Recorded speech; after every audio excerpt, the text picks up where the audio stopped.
very unique feature of Speaker Compass is the ability to plan your presentation right within the software. Now, presentations are planned from the product screen.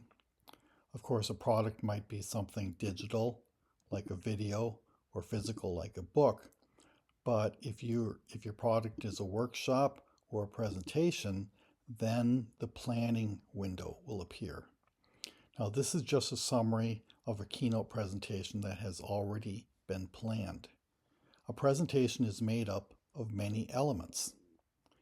To see all the elements, I'm going to click on these elements, and that opens up the These Elements window, and this shows all of the points and messages and parts of the keynote presentation.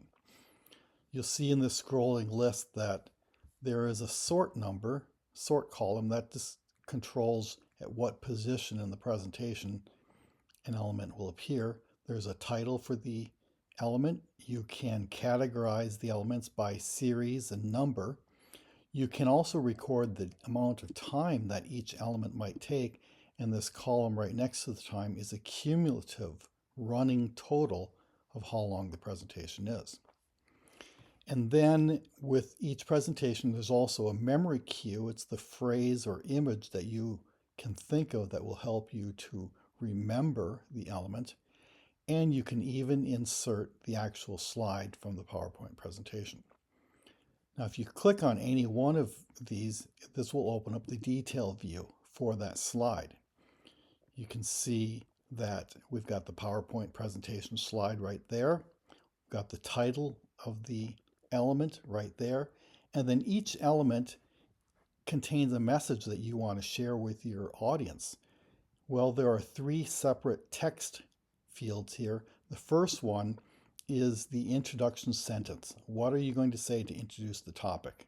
Now, when I'm working on my presentation, I usually memorize that part because I want to say it in a specific way. Then there's the body, where you can type out the whole lesson if you want. I never memorize the body word for word, but this helps me to review what it is.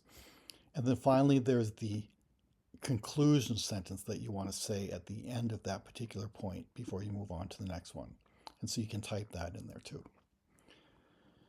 Now, there is a place for you to put down a series, and what that is a way to categorize, because maybe you might have a series of messages or points that all go together. And so you can give the series a name and give a number. In this case, I've got a series called Sue with number 1, and then there's another slide, Sue, and series number 2.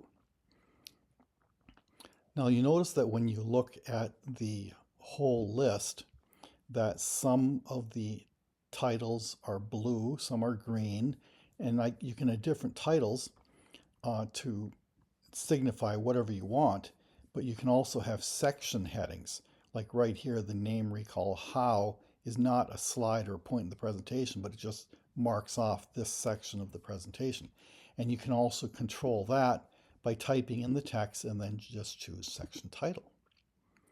So this will help you to memorize your presentation. It will help you to start to learn it. However, there's another advanced feature that will really help you to learn your presentation, and that's called the journey. You'll see that over here, there's a title that says journey name, and a journey is a mnemonic path that you've memorized in sequence. And when you want to memorize the presentation, you just link the memory cue to the location on your journey, and it will help you to easily learn a presentation. So I'll close the Elements window and I'll open up the Journeys window. In the Journeys window, you can have any number of journeys that you want, and you can list the particular steps. Like this is a journey that goes through a house that I used to live in, and each one of these is a room in the attic, and there's different names: the bed, the window, the air conditioner, and then here's another room: the railing, the stairs, the post. And these are all steps along a journey that I've memorized, and this journey is called Rochester House Top. And so when I'm working on learning my presentation, I've selected that journey, Rochester House Top, and then I can choose the different points along the journey and choose them. And you'll see that you can also have an image representing each one of the journey points too, to make it really easy. So that's a quick overview of the message planner. It makes planning quick, easy, and as painless as possible.